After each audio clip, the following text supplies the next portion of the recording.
इयत्ता 6वी, विषय इतिहास, पाठ क्रमांक 11, प्राचीन भारत आणि जग. स्वाध्याय. प्रश्न पहिला, ओळखा पाहू. 1. रोमन बनावटीच्या वस्तू सापडलेली ठिकाणे. उत्तर: कोल्हापूर आणि अरिकमेडू. 2. कुशाण काळात भारतामध्ये एका नव्या कलाशैलीचा उदय झाला, ती शैली. उत्तर: गांधार शैली. 3. महावंश व दीपवंश या ग्रंथाची भाषा. उत्तर: पाली. 4. प्राचीन कालखंडात बौद्ध धर्माचा प्रसार झालेले देश. उत्तर: जपान, चीन, श्रीलंका, म्यानमार, थायलंड इत्यादी. प्रश्न दुसरा, विचार करा आणि लिहा. 1. आग्नेय आशियावर भारतीय संस्कृतीचा ठसा उमटलेला दिसतो. उत्तर: भारतीय लोकांनी आग्नेय आशियात वसाहती स्थापन केल्या, त्यामुळे तेथे भारतीय कला, संस्कृती व मंदिरांचा प्रभाव दिसून येतो. 2. चीनमधील बौद्ध धर्माच्या प्रसाराला चालना मिळाली.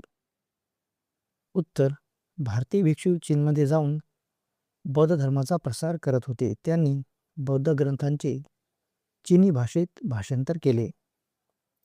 प्रश्न तिसरा, तुम्ही काय कराल? तुमच्या आवडत्या छंदाला चालना मिळाली तर तुम्ही काय कराल?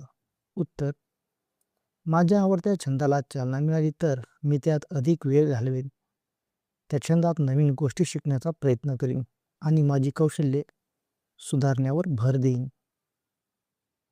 प्रश्न चौथा, चित्र वर्णन करा. आपल्या पाठातील अफगाणिस्तानातील हड्डा येथील स्तूपावरील गांधार शैलीच्या शिल्पांचे वर्णन करा.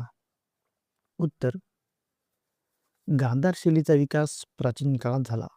या शैलीत ग्रीक आणि भारतीय कलेचा संगम दिसतो.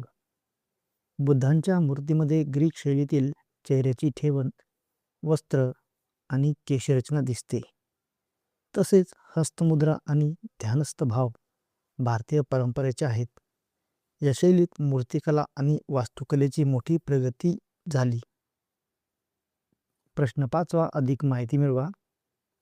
1. गांधार शैली. उत्तर: ग्रीक कलेच्या प्रभावातून तयार झालेली बुद्ध मूर्तींची कला म्हणजे गांधार शैली. या शैलीचा विकास कुशाण काळात झाला. या मूर्तीमध्ये ग्रीक व भारतीय कलेचा संगम दिसतो. बुद्धांच्या मूर्तींची चेहरेपट्टी ग्रीक शैलीसारखी दिसते. 2. रेशीम मार्ग. उत्तर: भारत आणि चीन यांच्यातील व्यापारासाठी वापरला जाणारा जमिनी मार्ग म्हणजे रेशीम मार्ग. या मार्गाने रेशीम व इतर वस्तूंचा व्यापार होत असे.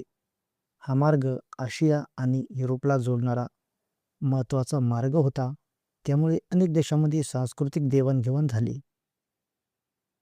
प्रश्न 6. पाठात उल्लेख केलेले आग्नेय आशियातील देश नकाशात दाखवा. उत्तर: म्यानमार, थायलंड, कंबोडिया, इंडोनेशिया.